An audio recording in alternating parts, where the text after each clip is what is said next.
శంకర అంటూ ఈవేళ కోటిలింగేశ్వర స్వామి వారి దేవస్థానంలో 1108 బిందులతోటి స్వామివారికి అభిషేకం అండి. నేను రెగ్యులర్గా సోమవారం అభిషేకం ఏమో అనుకుని వెళ్ళాను.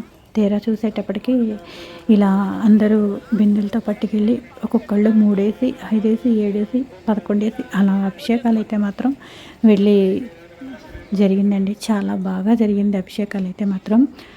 అనుకోకుండా నేను ప్రతి వీడియోలోనూ చెప్తూ ఉంటాను, ఎప్పుడైనా సరే మనకి దైవ సంకల్పం అనేది ఉంటేనే అనుకోకుండా ఇలాగా భగవంతుడు చేయించుకుంటూ ఉంటాడు అనుకుంటాను.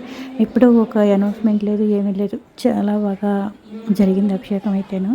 అసలు ఈవేళ అన్ఎక్స్పెక్టెడ్గా ఎందుకు అంటే ఇలా కరువు కాటకాలు అవి రాకుండాను, ఎండలు కూడా అలాగే ఉన్నాయి కదండి, సమృద్ధిగా ఉండాలి, పంటలు అవన్నీ పండాలి అని దేవుడికైతే ఈవేళ అభిషేకాలు అయితే ఇలా 1108 బిందెలతో అభిషేకం అయితే చేశారండి.